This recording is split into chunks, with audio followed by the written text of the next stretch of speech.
If only it were Chadwick by Louis Buss. Louis Buss lives in London and is presently engaged in extensive research, both in England and abroad, into the life of Major A W Chadwick, Sadhu Arunachala. My grandmother's luck. Unlike my mother, grandmother, and assorted other female relatives, I have never been a great one for jumble sales. I could never see the fun of wandering around a noisy church hall, raking through piles of broken toys, old clothes, dog-eared paperbacks, and scratched records, only to come away after a couple of hours, clutching a cut glass vase and a bobble hat. If you ask me, this sort of thing is only one step above rummaging around in skips or combing through rubbish heaps. Mind you, I have to confess that those female relatives of mine did get some real bargains in their time, with my grandmother in particular making some marvelous finds. For similar reasons, I have always tried not to spend too much time on eBay, that virtual church hall where all the jumble of Western consumerism is washed up in a vast, perplexing pile. I always had a vague intuition that once I allowed myself to start poking around in there, I would get entangled in a strange twilight world of used car parts and football cards from which I might never battle my way back to normality. All the same, I have learned that for certain strictly regulated purposes, eBay does have its uses. And it was for one of these, though I forget the details now, that I made one of my rare visits to the site last October. When I had done whatever it was I had to do, I returned to the search box and, almost without noticing that I was doing it, typed in the word Ramana, and I sincerely hope that I took the trouble, out of respect for both grammar and guru, to use a capital letter at the start of his name. It was by no means the first time I had fed that name into eBay.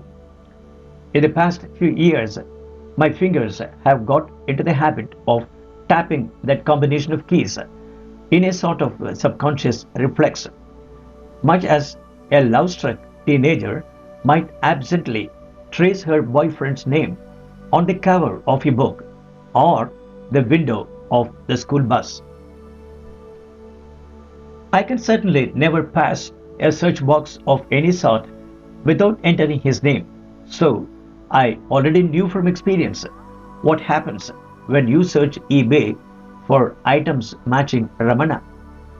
Having first checked that you didn't mean to search for Ramona, whatever that may be, this site will present you with a menu of familiar items, copies of talks, and be as you are, possibly with who am I, or path of self-knowledge, adding a touch of variety to the list. I certainly didn't hope that anything of real interest might have washed up in the virtual church hall since I had last looked, and couldn't even have imagined what such an item might be. But on this occasion, my grandmother's luck must have been with me, because I struck pure eBay gold.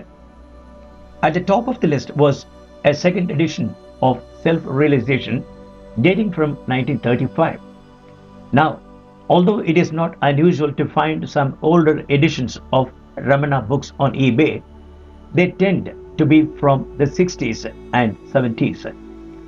This was something quite different, for this must presumably have been one of the very first publications ever brought out by Sri Ramanasramam when Bhagavan was not only still alive, but still largely unknown in the wider world.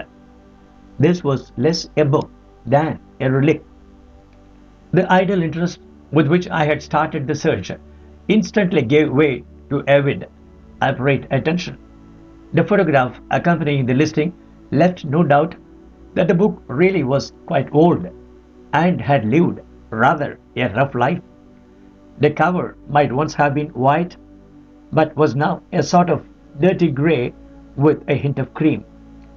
Prominent among the various smudges was the outline of a coffee cup, a clear indication that this particular relic had not always been treated with the awe that it deserved. Otherwise, it was all very simple and plain, far more so than any modern publication. Just the title, Self-Realization, and in small lettering below, the words Life and Teachings of Ramana Maharshi. The only decoration was further down, on the rim of that sacrilegious coffee cup ring, the shining Om symbol of Sri Ramanasramam, exactly as we still see it on publications today.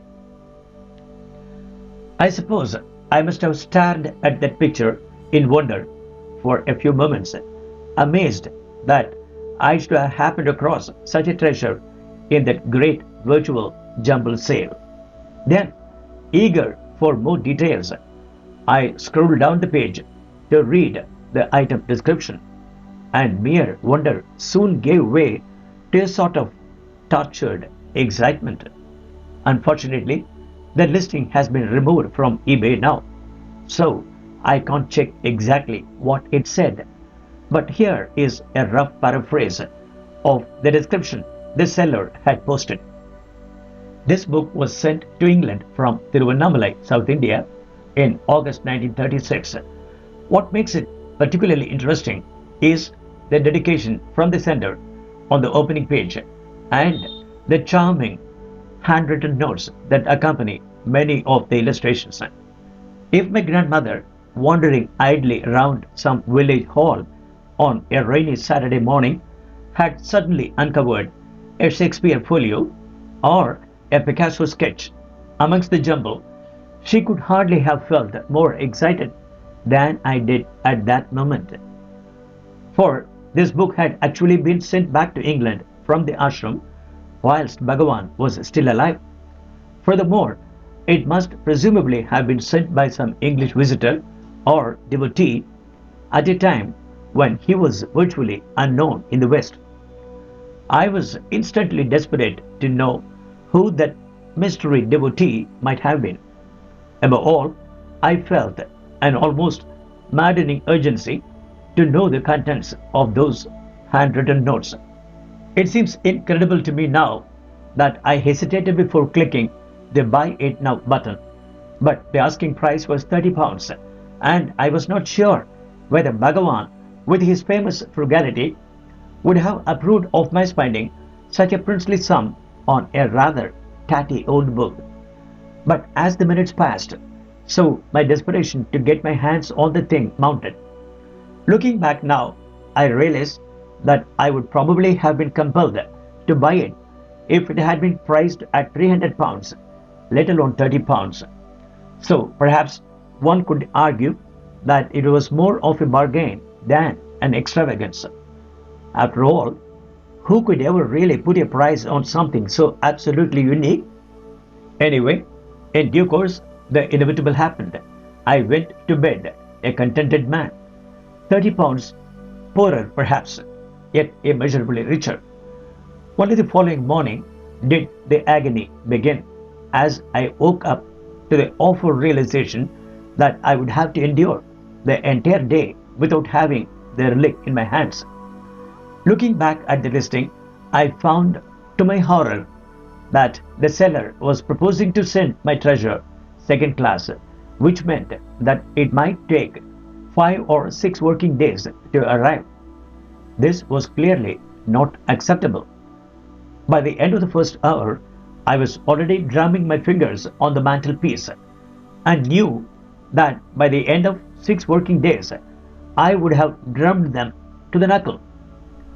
In my desperation, I even considered driving for hours to pick the book up in person, which would have cost me more in fuel than I had paid for it in the first place.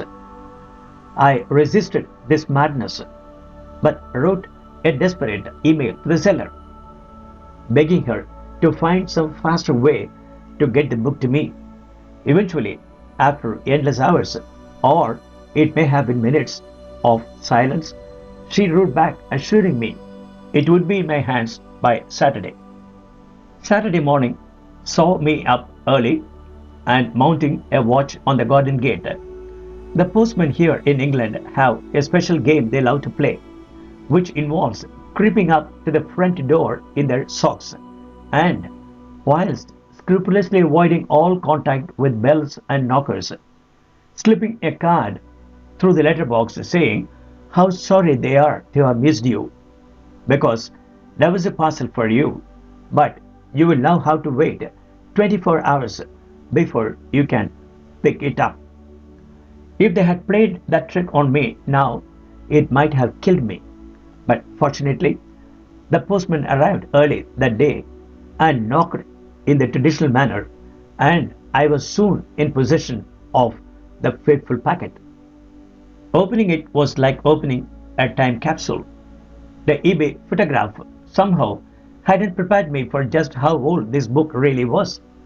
But now, as I finally held it in my hands, my overwhelming impression was of something that was not only somehow very Indian, but also very 1930s. The simplicity of the rough hardback cover and the style of the typeface were redolent of the Great Depression, of valve radios, propeller planes, and steamships. This was somehow a shock to me. For some years now, through books like Talks, Letters, and Day by Day, I have again and again visited the old hall in my imagination to sit by Bhagavan's sofa and listen to the devotees asking him questions, or to watch in awe as he sinks into silence whilst Madhavaswami shoos the monkeys away or fiddles with the radio. That place has been so much the focus of my attention that it has seemed in a way more real to me than this faintly implausible dream of mobile phones and satellite navigation. Only now, as I stared down at the book and saw just how old-fashioned it was, did I finally accept that those glorious days were half a century away, as distant as the age of steam, which, no matter how much certain romantics may long for it, can never come again. Whatever physical structures might remain, the old hall was gone, and the man who had once sat there in a loincloth was just another historical figure, a piece of public property like any other great man of the past, no more mine than Roosevelt or Churchill. But just as Bhagavan was sent tumbling away into history, he was paradoxically brought right into the present. For here was the book in my hands, a very concrete relic of that vanished age. I couldn't help feeling that it had somehow come to me straight from the ashram of those page 7 days, when that historical personage was still there, sitting all but naked on his famous sofa. It was as if, thanks to the vagaries of the postal system, it had taken an entire lifetime and more to complete its long journey from India to England. Now, I was the first person to set eyes on it since the mystery devotee had sealed it in its envelope, and it breathed the atmosphere of the past so strongly that I felt I was almost there. It was as if I had been dreaming a dream of the old hall, where Bhagavan had given me his biography to read, and I had awoken to find I was still holding the dream book in my hands. To be continued.